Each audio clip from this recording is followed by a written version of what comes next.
Welcome everybody to this very special screening and discussion for the MTV documentary films presentation of My Father the Mover. I'm Eric Deggans and I'm TV critic for National Public Radio, and I'm also chair of the Media Monitoring Committee for the National Association of Black Journalists, who are very pleased and proud to bring you this event. We're really lucky to have the film's director, producer, Julia Yance with us, and star Stone Move-Galela, and they're going to talk to us virtually from South Africa. But before we get to that discussion, why don't we take a look at a trailer from MTV for this wonderful film. Now I'm gonna share it from my screen, and here we go. 1, 2, 3, go. In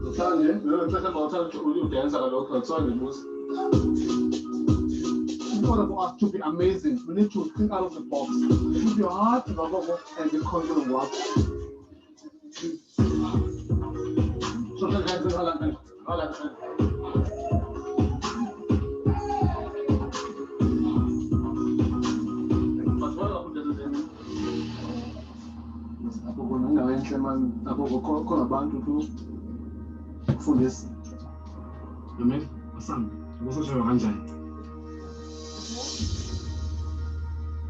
Everyone knows freedom. But I can't go to school at night after school. Yeah, you might do Alatha, but there's someone inside you that is greater than Alatha. Moving has no boundaries. Not people never in touch with the spirit sound. This is bigger than dancing. I want you to be a mover.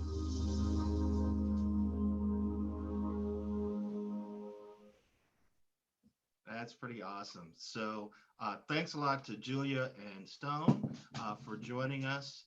And I want to get started with the first question to Stone. The film focuses a lot on this idea of freedom through dancing. And I was hoping you could talk a little bit about how you bring freedom to the young people in your program by teaching them how to dance. So can I ask a question again? Sure. The film focuses a lot on this idea that there's freedom through dancing. And I was hoping you could talk a little bit about how you bring freedom to the young people in your program by teaching them how to dance. Okay. Hi guys. You know what? When you dance is a very spiritual. It's a spiritual activity, right? So when I teach these kids, I teach them to think out of the box. You understand? Not to only do dance moves that they see on TV, but they must be like, they just listen to their body and their soul and being controlled by their soul. Because I think we tend to change ourselves by doing what we see on TV and think that's the only right thing to do. And when you do what drives you, what drives your spirit to do the movement, and then yeah. So the most thing that I teach them to listen first, to listen, and if you listen, you'll never go wrong. You understand? And I teach them to be kind with themselves, to be kind with themselves, to understand themselves and understand their body. Yeah. That makes sense. Julia, you have said that Stone's work inspired you to make this film, but I'm wondering, how could you take a look at what he was doing or hear about what he was doing and come up with the idea to create a film around it? How did you develop the notion of putting what he does into a documentary film? I sat down with Stone just quite, sporadically to talk about a dance film, a music video. We didn't have any intention of making My Father the Mover. And as you do when you sit down with someone, you share your story and you hear their story. And at the very beginning of Stone telling me his story, he said to me, when I asked him, you know, how long have you been a dancer for? And, you know, he chuckled in his amazingly contagious chuckle. And he said, I'm not a dancer, I'm a mover. And I think that was the very blink, you know, the blink of the idea was just, okay, what's a mover? And I was immediately intrigued. And, you know, Stone has touched on it in your last question, but he proceeded to tell me about how he's a mover because he works with these kids on a very deep psychological and will go so far as to say spiritual level, to help them transcend whatever constructs, whatever chains that you might have from growing up in circumstances where there are hardships, be it poverty, drugs, gangsterism. And Stone told me about the backstories of all the kids he worked with. And while I listened to him talk, and it was actually in our very first meeting where Stone showed me the tattoo on his arm, which has a puppet whose strings have been severed, where he explained to me how, you know, we can be chained by so many things, but his dancing helps him to move through those chains. And it was such I was so touched because everyone has things that block them, chain them. And just listening to him, I felt liberated, and I was so hungry to know more. And when Stone invited me into his home and into his life and into his classes and into his methodology, it became very clear to me that, you know, the work of him as the magic mover, was a story that deserved to be shared with the world. So yeah. So Stone, I had to say that I'm a little embarrassed to admit that for a lot of Americans and even Black Americans, once apartheid was struck down in South Africa, we may have lost track of what was going on in South Africa, what the situation was like, particularly for Black people in the country. Can you talk a little bit about what the situation's like for Black people in South Africa and why programs like your dance group are so important to the kids there? I won't lie, it's very hard. It's very hard to be an artist like a dancer, especially to be a dancer in South Africa, and a Black dancer to be specific. So what is very important for me is that in my journey as a dancer, I've learned that if we're gonna change ourselves with what first of all, like with the rules of this world, you understand. So we won't go anywhere. But the only thing that I was teaching my kids to focus on was to have freedom. You understand, to be free, to think different. Your past mustn't be like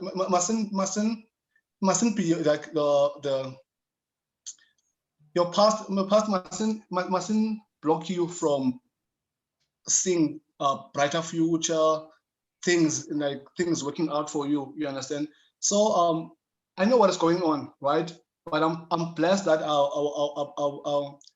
I've learned everything, like not really everything, but most of the things that I know what is happening, what is going on. And but I will come up with a solution, not focusing on what is going on. You understand? So I've always like wanted to come with a solution. Okay, this is what is happening, right? So yeah, we're not privileged enough here as a Black dancers. So what do I do? So what I did was to make name of myself. You understand? So that I can be there, so that I can groom this young dancers here in Cape Town to be specific. So yeah, it's hard. It's hard to be a dancer here, but I don't want to focus on those things. You understand? Because if I'm going to focus on things that I'm going to be blocking my creativity and my passion for dancing, if I'm going to focus only on those things. But what I've been teaching the kids is to focus and have faith have faith that things will work out one day. So Julia, I think once again, here in America, we assumed that once Black people got more political power in South Africa, that they would feel freer, that the situation would improve for them. But a major theme in your film is this sense of trying to find freedom. So can you give us a sense of why people still don't feel free at this moment in South Africa, and how the film kind of articulates that? Eric, the terrible past that South Africa had with apartheid. Apartheid was a deeply systemic, demon that was put onto this whole system, politically, socially, economically. And while we have a democracy, we have a very new democracy because, we've only been a democracy since 1994. And so while you do see huge strides being made on many, many levels, because of how deeply systemic apartheid was, there's still a lot of the backlash from that. And one of the part of that is if you look at the statistics around the haves and the have-nots and the poverty line, unfortunately, because of that terrible past, it's still, very racially defined. And so, I guess what the film, in a very kind of subtle nature, just by contextually where it sits, in Khayelitsha, there is a lot of poverty, even though there's a lot of hope, as you see with Stone and his dance classes, and even though there's a lot of culture in the Gqom music, but you're absolutely right to have that observation and make that point. And I think that what the Black Lives Matter movement has shown us, particularly now in the States, is that racism is deeply systemic, and the effects of it are deeply systemic, and that's why you've just seen institutions now desperate to have more of a balanced identity and face, and there's this catching up to do on a global level. But I do think that South Africa, because of the Truth and Reconciliation Commission, because of certain institutional constructs put in place since apartheid, there's been a lot of good that's being done, but there is catching up to do. And that's why empowerment, and particularly the work of Stone, is it's so important right now, because that's the children are our future, and he's breeding hope. And just to quickly go back to your question, freedom, there are many levels of freedom. There's psychological freedom, there's spiritual freedom, there's also, if you look at Maslow's hierarchy of needs, there's socioeconomic freedom. It goes down all the way, and I think he's moving mountains on all those levels, and he'll tell you himself, he's also training dancers so they can get jobs as well. Right, Stone? Yes, that's true. Yes, that's true. Yeah. So Stone, I wanted to ask you, so as you know, this event is sponsored by the National Association of Black Journalists. We're a group of Black journalists all over the country who try to advocate for diversity in media. And when I talk to students about what journalists do, I often compare what we do to the griots, those figures from Africa who kept the history of their tribe in their poems or songs or their stories. And I just wondered, is there a historical tradition for your role as a mover? Do you feel like you're following in the footsteps of your ancestors in any way? Yeah. Yes, I do. I do feel like that. Yes, I believe that I'm doing that. I'm doing exactly that, because we had people who are doing amazing things in past that were no longer here. And then I guess that's the reason why I'm still doing this, because I have their spirit. Yeah, well, I have their spirit in me, in a sense. So yeah, I believe that you know what, I once said to Julia that I don't see myself as a celebrity, but I see myself as an icon. You understand? Because I know what I'm doing. It's really touching. You understand? So I used to, when I dance, I used to get people who would come to me, and when they come to me, I would knew that it's not that really person, that person who comes physically to me, but this come was driven by spirit to come to me to say to me, "Hey, wow, you're dancing really nice, man!" Like, you understand? So I felt those things. So I believe that yeah, I'm doing what it's supposed to be I'm doing what is right, what is supposed to be happening by teaching others my skill, because I have the skill, and then now I'm passing the skill to others. You understand? Even though I am a self-taught, no one taught me how to dance. I used to watch TV, and then I got interested that, okay, I want to do that. Without knowing that that is my calling, right? So I believe that dancing is my calling. It's something that I was born to do. It's something that I was, and I'm very glad that I discovered that at an early age.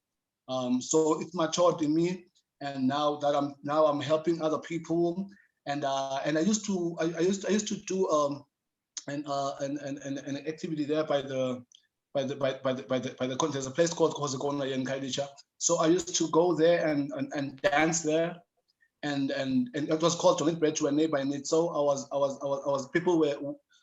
dancing, and people would donate a loaf of bread, and then I would take those loaf of bread and then to take to the families that were in need. So I used to call that donate bread to a neighbor in need. So I believe that, but this is not something that came up, and it's something that it's like you do get some ideas, but you do get some messages from, I don't know from where, but I think from the unit they say, okay, now don't do this. Okay, now don't do that. You understand? So those things, they came like that.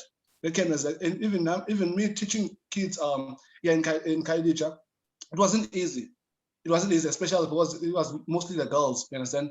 And with a lot of things that is happening around the world, with people kidnapping kids, people abusing, sexually abusing kids, like mostly girls. And we have a lot of that here in South Africa, and it was not easy for the parents to trust me with the kids. And but I don't know what happened, but they trusted me, and then I did what was right, and I'm still doing what is right, I believe, with the kids. So when did you first realize that teaching them how to dance could have some kind of effect on their life besides just learning how to dance? When did you first see that teaching them how to dance could improve their lives and help them think higher? Okay. I don't know if I'm gonna answer you correctly there, but you know, most of the kids that are in gangsterism in Khayelitsha are the kids who are very skillful in dancing, in music, in singing, in dancing and playing soccer. And they are very skillful, those guys, those one who are in drugs. You understand? So I saw that, okay, maybe it's not okay. Maybe it's our fault, us, or maybe it's people who were here before me. It's their fault. Not they never. They only wanted to use their skill to benefit them, not to benefit other kids, because we're given this skill to benefit other people. You understand? So I saw that, okay, I can't be complaining all the time. Oh, these kids are smoking drugs. These kids are robbing people. What's the solution? So I saw that, okay, no, you know what? Let me start teaching kids. Maybe I can play my part. Maybe I can reduce the rate of gangsterism. And then yeah, so I started that and I started movement by movement that is called hashtag move away from gangsterism.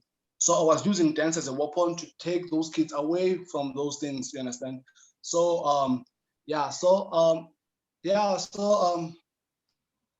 I just did those things just to take them away from those things. And what was the question?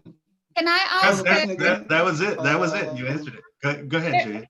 Eric, I think if Stone can tell you what he told me about the difference between a dancer and a mover, I think that would answer your questions, Stone. Yeah. Okay. So when I was young, I saw myself as a dancer because I was doing what everyone was doing, dancing, dancing so that I can get girls, dancing so that I can get popular and famous, and and then as I grow up, I saw that it was just more than just dancing, and I saw that it was just more than dancing, and I saw that this is very spiritual. You understand? This is very spiritual for me, to a point that when I dance, I start making sounds. I don't know where they come from, but I start making sounds that, you understand. So I saw that, no, man, I'm not a dancer, I'm a mover. I was given this to make a change, to change the way the dancers think. You understand? By yeah, you understand. So I became a mover by, like, what I just told you, the things that I've been doing, like the hashtag move away from gangsterism and the donate bread to a neighbor in need. I'm using just dance there to win souls of these girls, of lost souls. You understand? So yeah, so I saw that, okay, now it's no longer just dancing for girls, no longer just dancing to be popular. Now it's about changing lives. It's about giving hope to people. It's about healing people through movement. When I dance, I believe that I heal people. You understand? So that's a mover. Awesome. So now I just want to let the audience know that there's going to come a point where you can ask questions. And what we'll ask you to do is click on that little Q&A sign at the bottom of your screen and write a question that you'd like to ask Stone or ask Julia, and I'll read it out when we get towards the end of this conversation. But, you know, be thinking of the questions you might want to ask right now, because when we get a little further in the conversation, then I'll start incorporating questions from you guys. So so start thinking about what you might want to ask these two folks. So Julia, I wanted to come back to you because one of the things I noticed about this film is it seems like it's so beautifully shot and composed. Particularly, I'm thinking of that scene where Stone and his daughter are kind of on a beach, and the camera goes over them, and we see them dancing, and it's very picturesque. It's very well composed. But you're also doing this documentary where you want to capture unique moments as they happen. You want to capture Stone and his students in their everyday lives. So how did you figure out a way to capture that spontaneity, but also present it in a way that's so visually striking? It's a good question, and it's a challenge because, you know, spontaneity means that you're not going to say, okay, wait for the drone to fly and 1, 2, 3, go, and off you go. But I think that if the story is so authentic and real and spontaneous, then you can, and our team was very nimble. So we were able to, and that scene that you're referring to on the beach, we were there for, I would say, less than an hour because we wanted to capture the light. So it was like, you know, Stone arrived there with Alatha and he took her and he said, let's run. And I made sure that that drone flew as a practice before they'd got there, because you did want to feel what Alatha is feeling and what Stone is feeling. And I'm glad that you have highlighted the cinematic feel of the film, because I watch a lot of documentaries. I love documentaries, and I feel like most of the ones I watch, it's changing now a little bit, but they're more, you know, information driven rather than it feels like you're watching a narrative film.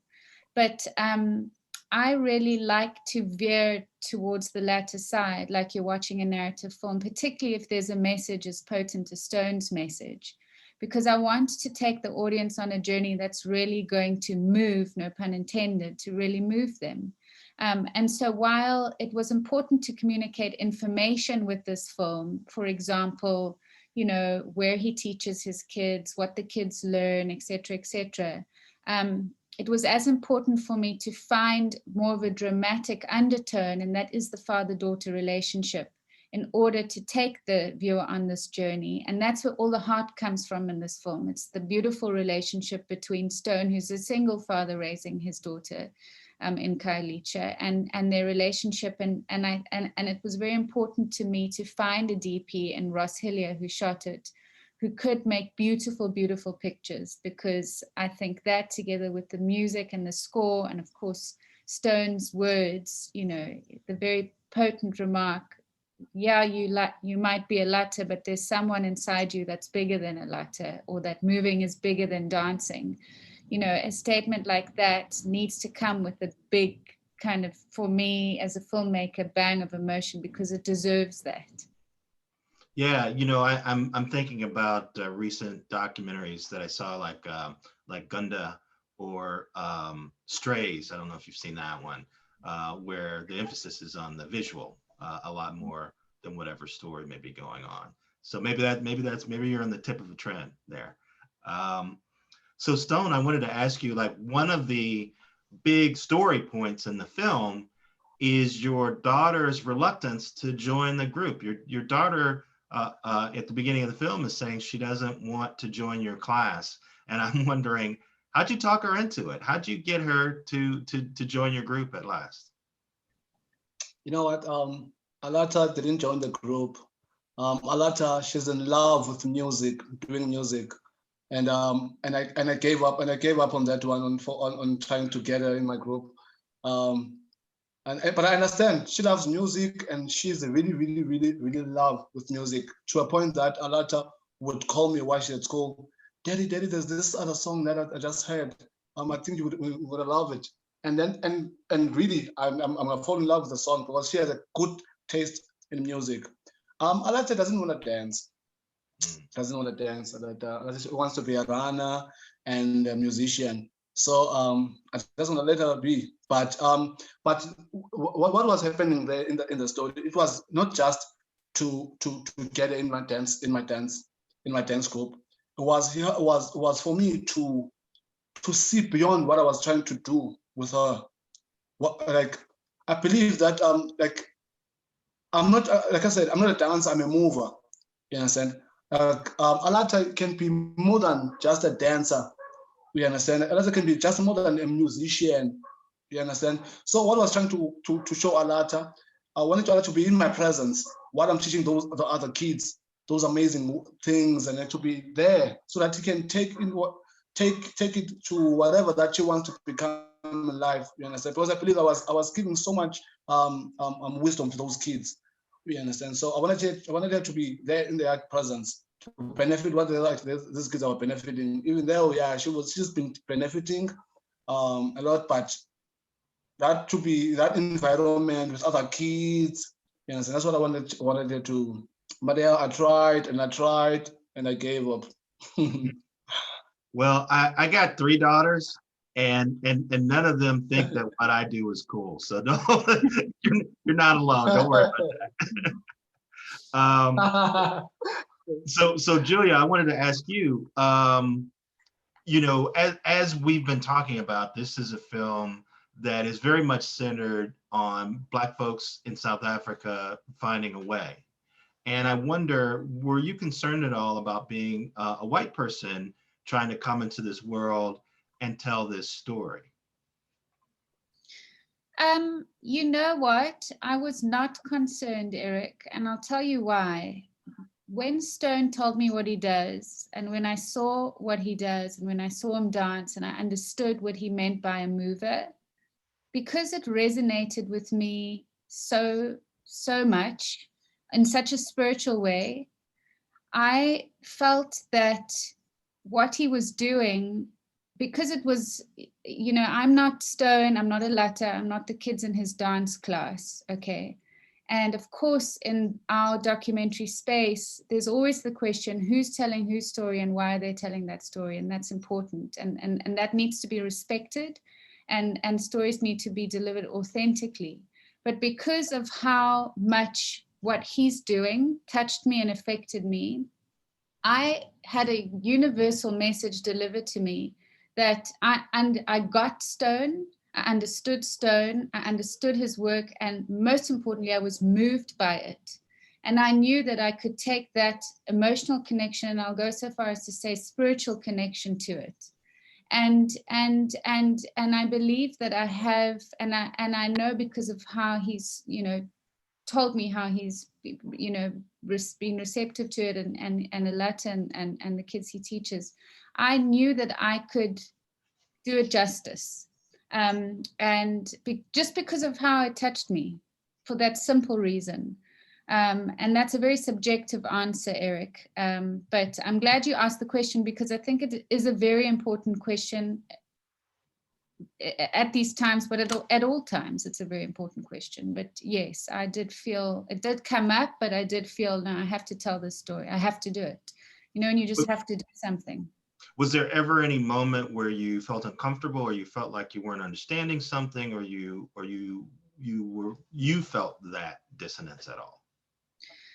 I made sure that Stone and I spent a lot of one-on-one time together before we made this film, because it was really important for me to understand Stone's intention with what he's doing and how he's being a mover, to understand his relationship with Alatha. Mandi Lakayengo, who introduced me to Stone and who's my co-producer, was with me every step of the way. And Mandi, the only moment, I don't speak Xhosa, so Mandi was literally with me, and every word that was spoken, Stone's English is good, but his kids don't speak English. And so every word that was spoken, Mandi was a fantastic translator, and, had a huge amount of input. And kind of was a bridge in terms of, speaking the same language. But I think that Stone and I's connection, and Stone, you can tell Eric what you think, but this is what I think. I think that we speak the same language, and that language is not a language of words. It's something, I can't even describe what it is. It's something out there. Like you said, it was a spiritual connection.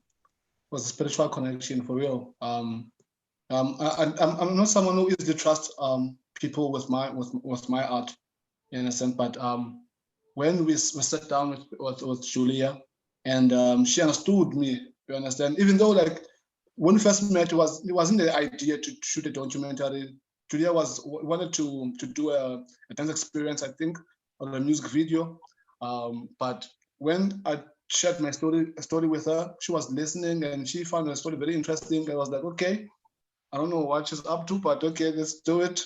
You understand? So like, yeah, and then I'm like, it's unbelievable. Like, I always said to Julia, hey, I don't know, man. It's like I'm dreaming. You understand? Like with everything that being mentioned in the big articles and stuff. You understand? Yeah, like like I always say, you might have plans as a person, yeah? But your creator has a better plans, bigger plans for you. You understand? So that's what was proven with this movie. I've always knew that I'm gonna be someone that will be well known all over the world, but I didn't know that it's gonna come in a form of documentary, because I'm a dancer, you understand, but it came in a form of documentary. So yeah, that's what I'm saying, that you might have plans, but the creator he has a manual for you. He knows what he has in store for you. So yeah, but it's good to have plans. You understand? Yeah. Yeah, I guess that might be a sign that you're on the right track, right? When good things are happening that way. I wanted to ask you too, Stone. Obviously, you're getting a lot of attention now. What I mean, you just give me a sense of what that's like. Like how far is your message spreading? What's been the most unusual situation where you saw, wow, somebody heard about my dance in France, or somebody heard about my dance in Hawaii or something? How can you tell that word of what you're doing is getting out there? Okay. Okay. I grew up as a dancer since I was 9 years old. I was always being popular, but yeah, in Cape Town, like in my local, where I go to there. And but since now this movie came out, now I have a wide fan base. You understand? So it's like it's really like it shows that this film it's not only about Black people, since I'm a Black person, but it's a universal film that allows everyone to connect, and it connects with everyone. You understand?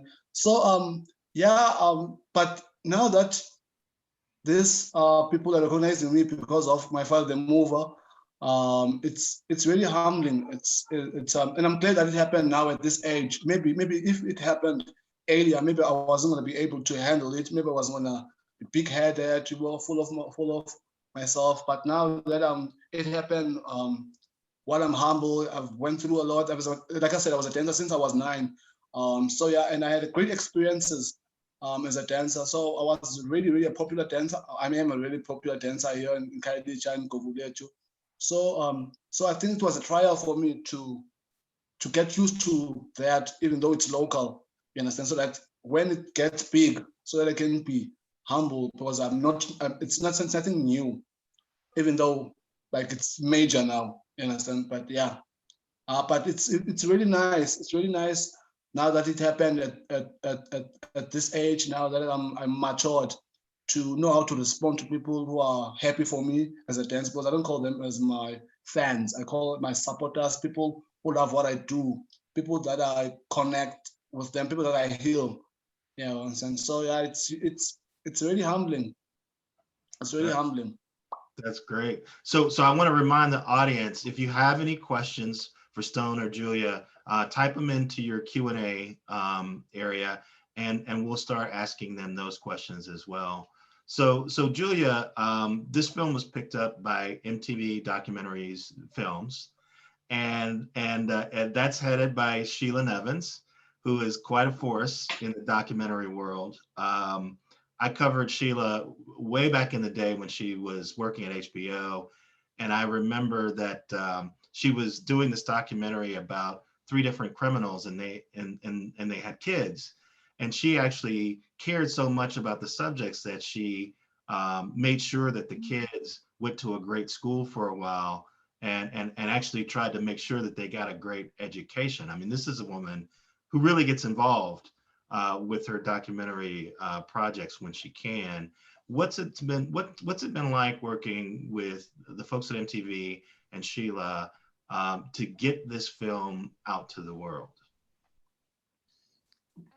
It's been amazing, to say the very least. You know, Sheila, she was like an angel sent down. You keep using the word universe, but the universe had Sheila on our judging panel at Tribeca Film Festival. So Sheila saw the film before it won, obviously at Tribeca, because she was on the panel.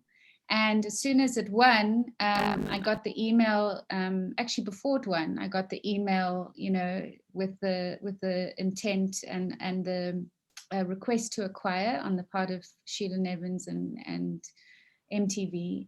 And there were other requests to acquire as well. But because of Sheila, actually, she was the reason why I decided that I wanted to be in this journey with MTV, because the film spoke to Sheila. I know, because of how she spoke to me after she watched it.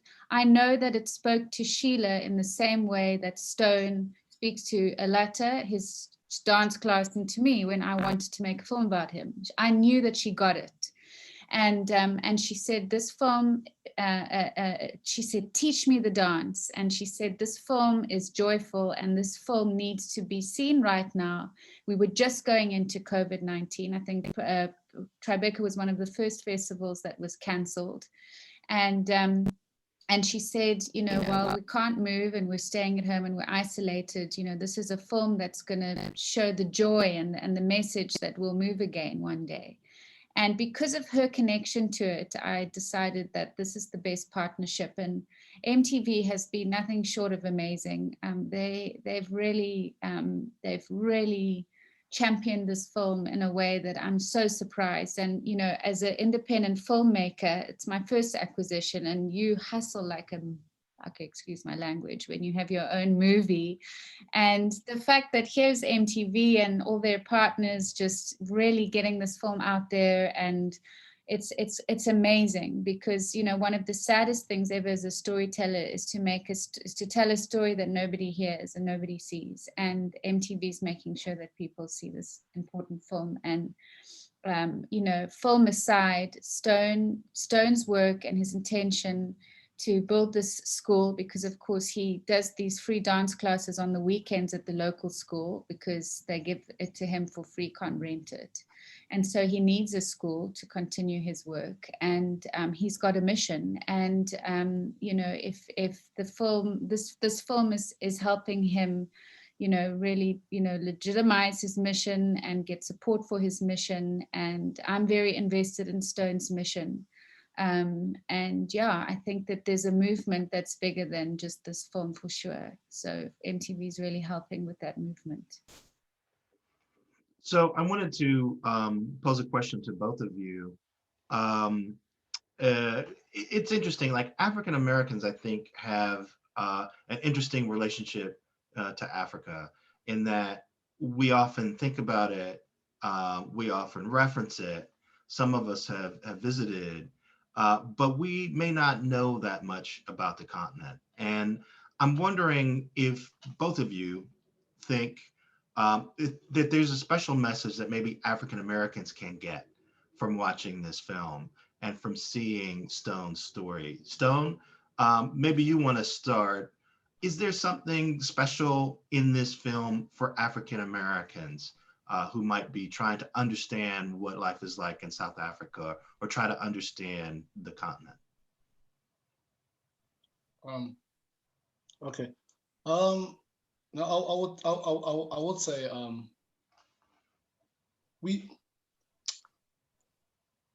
I wish I knew how's life in America, so that I can advise more you know, see. But yeah, like this life became a norm for me, you understand, to a point that now it's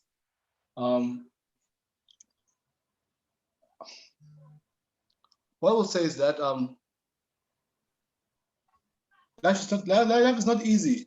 Life is not easy as an artist. I think, especially as a Black artist, anywhere, you understand. But we gotta put in some work, man. We gotta like focus on our mindset on something that it will grow us. You understand? We need to have a positive mind. You understand? Yeah, I think the reason most of us are going through depression is because of they're stressing too much about things that they can't change. You understand? So it's best if you take care of yourself as a person. Always be kind to yourself. You understand? Always understand things that are happening around you. You understand? Without understanding what is happening around you, that might end you in depression. You understand? So you need to take care of yourself, to be kind to yourself. Always be kind to other people as well. But you can't be kind to other people if you're not kind to yourself. You understand? That you must, if you kind to yourself, that will reflect to people without even trying so much, because of you are taking care of yourself, you are kind to yourself. So I want people to take care of themselves. Take care of themselves, know yourself, know who you are, you understand, and be proud of who you are, you understand. Makes sense. Yeah, that's all I can say. Julia, what do you think about that question?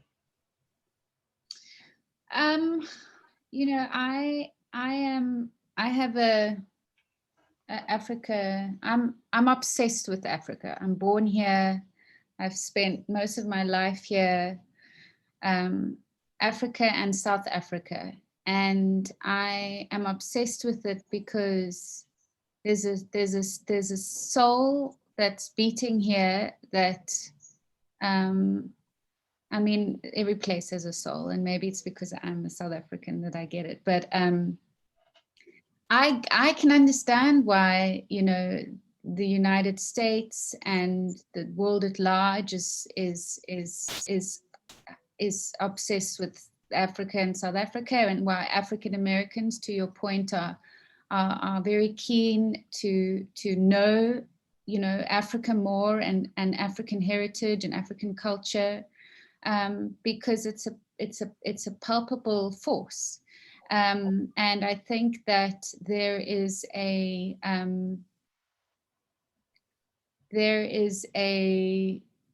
degree of,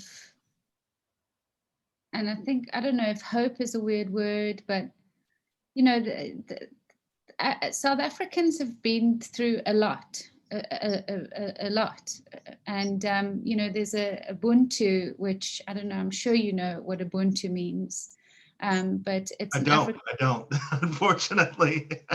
Can you explain? Yeah, it's an African philosophy whose direct translation is "I am because we are." And it basically means that you self-actualize through the group. I am, or through the eyes of others. I am Julia because of how others perceive me to be Julia. And this whole concept of Ubuntu and philosophy of Ubuntu, I think stems from the, wouldn't you say, Stone, the very community and family-oriented culture of South Africa, because it is very, very, just by the way, you know, people live, we live, you know, it's very community-oriented, and this concept of Ubuntu, and it really, it carried us through our checkered past to where we are now. And I think that there's a contagiousness about that. This I am because we are, and I'm actualized because of you. And Stone, what would you say? Do you think with this eager on the part of African Americans to really understand Africans in South Africa and that culture? I think that's what you're asking, right, Eric? Mm-hmm. So what do I think? Yes. What's the question again, Julia? Sorry. What do you think of the fact that African Americans are trying to understand Africa through all the separation, all the stuff that's been done to sever our connection? Yeah, I think we have a lot of cultures. Yeah, we are cultural people, you understand, and I think they, by coming here, maybe they might find themselves by coming to Africa. I think because this is where they're from, right? They're from Africa, African Americans. So I think by wanting to come to Africa, they want to find themselves. I think they would connect. And I had this other lady here who was here in because I'm on Airbnb as well. So she's a Black American, Shelby. So she was here, and I took her around, and then I took her to the eating spots and did things with her that are African. Yeah, well, and then she told me that she felt like she's home. She didn't want to go home in America. You understand? Maybe I think there's something that their true spirit. It's seeking for, like in Africa. I think so. That makes sense. So, so Julia, I've seen you talk in other interviews about how quickly the film came together, as compared to other documentaries where you may have had to work a lot longer on them. And I was wondering if there was any lesson that you learned from how quickly this came together versus some other things that you might have had to labor a little more on. I think the term "come together" is the key term, because this was a big labor of love after the decision to make this film.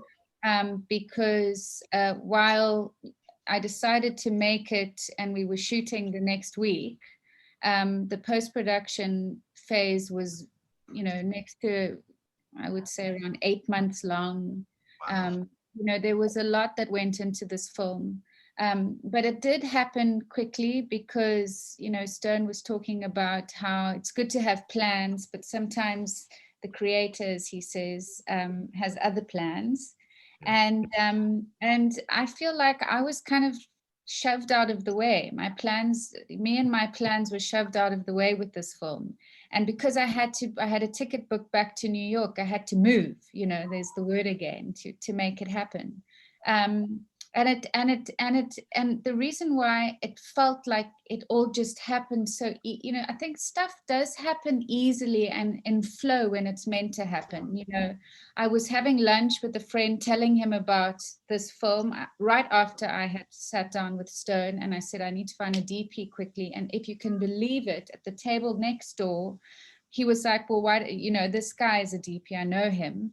And he was right there, Ross, and I was talking, you know, Ross will tell you all about this. And I was talking to him, and he happened to be free because, you know, the DPs here are shooting commercials at nauseum in season in South Africa.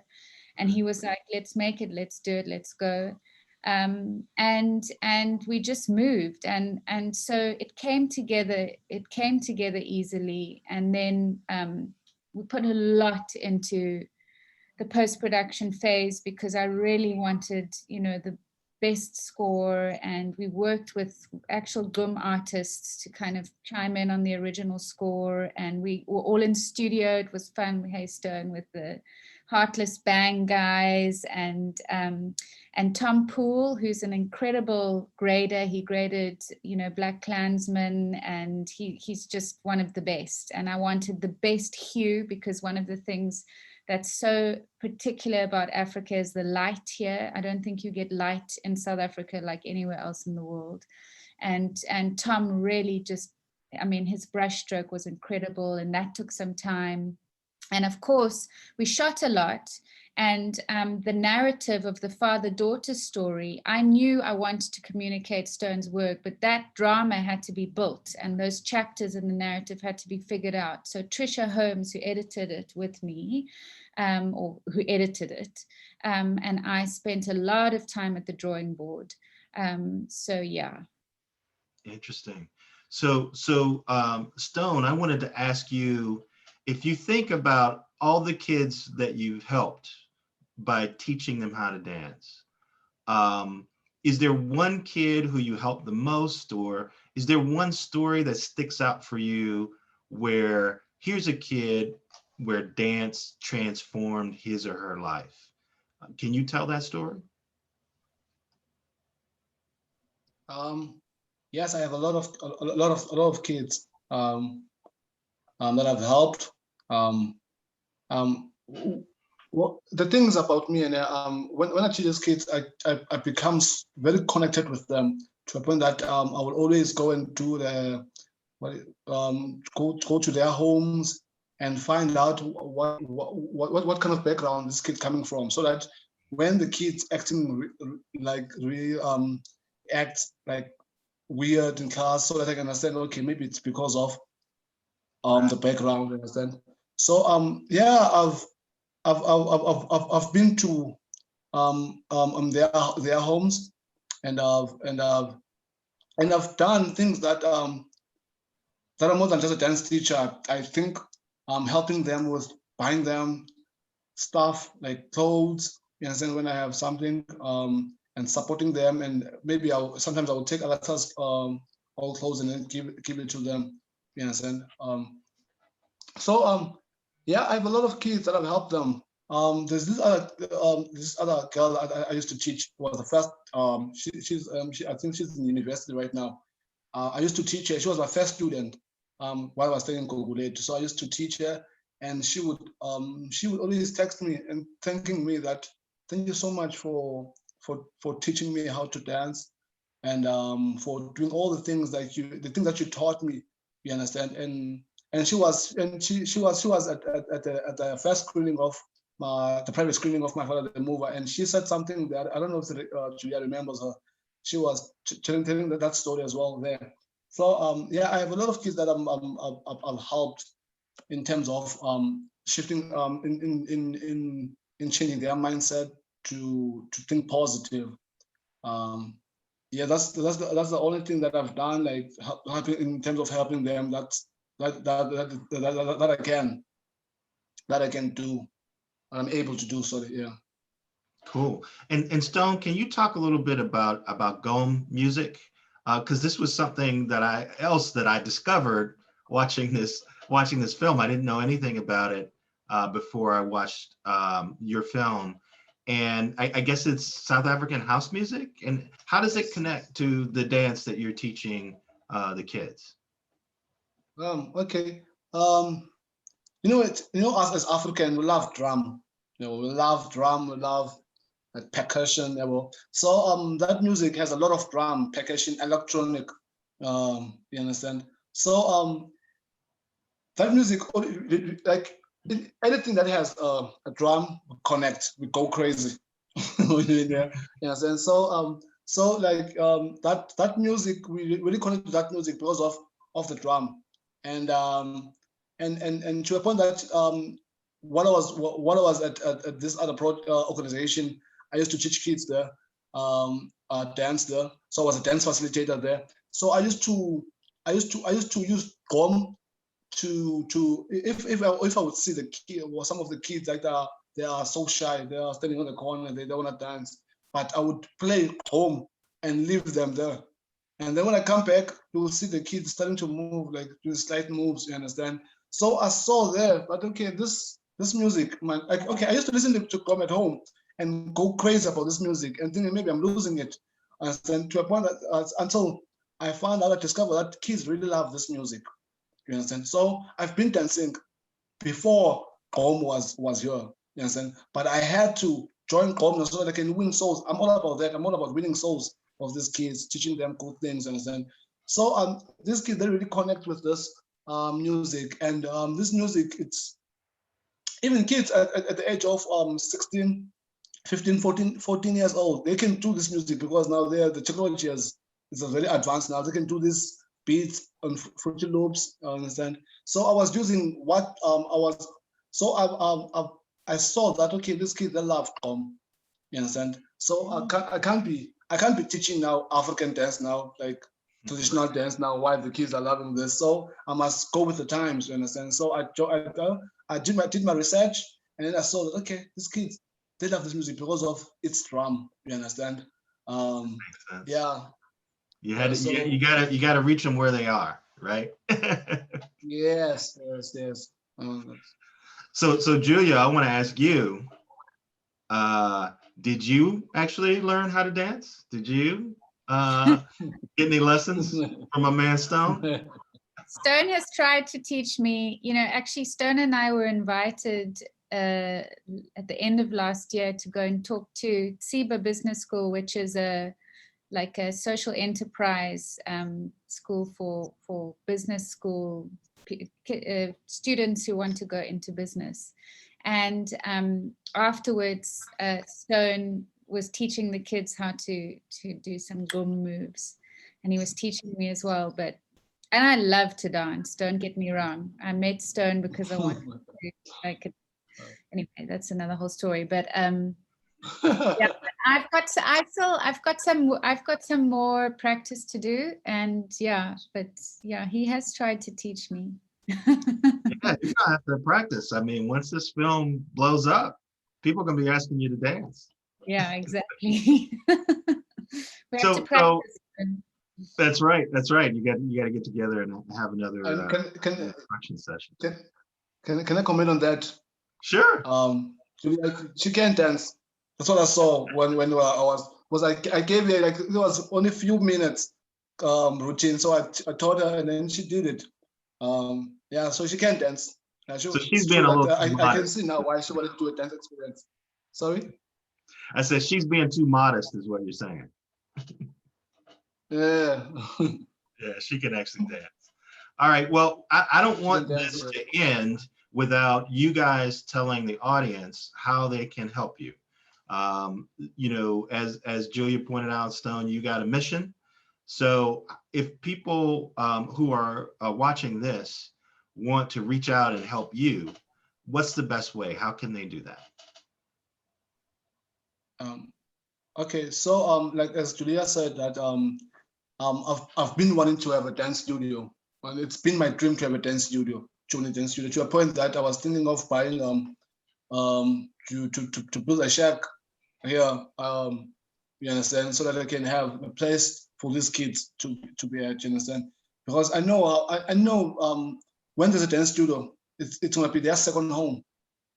It's gonna be their second home, safe home, and for the and most of them is gonna be their safe home.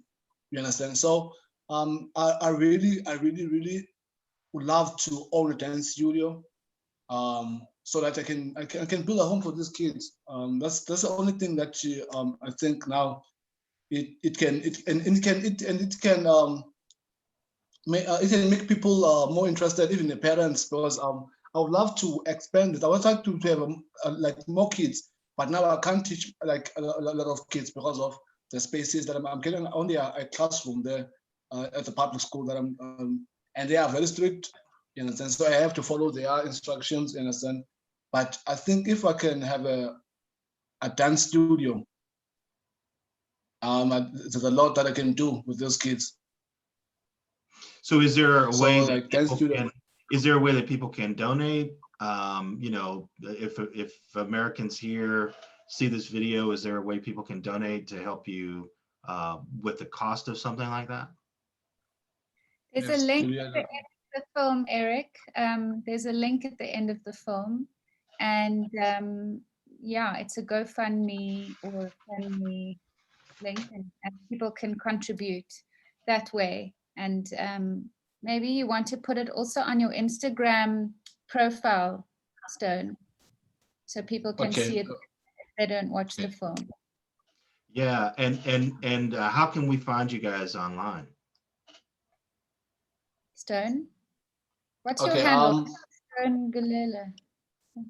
Yeah, Stone Move. Okay, on Instagram, I'm at Stone _ Move _ Galela on Instagram. Stone Move Galela, and on Twitter at Real Stone, at Real _ Stone, and then on Facebook that's Stone Move Galela, and I also have a page, a Stone Move Galela choreography. That's where I post my choreographies.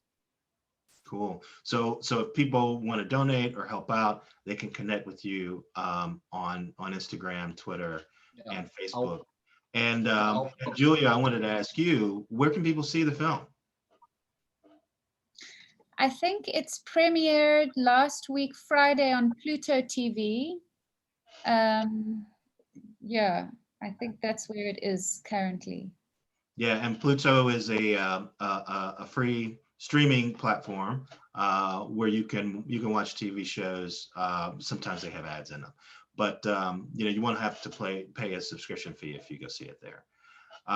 So I want to thank you guys so much for joining us for this discussion on an amazing film that I hope people take the time to go see on Pluto TV, My Father the Mover, an MTV documentary films presentation. Thank you so much, Julia Yanch and Stone Move Galela.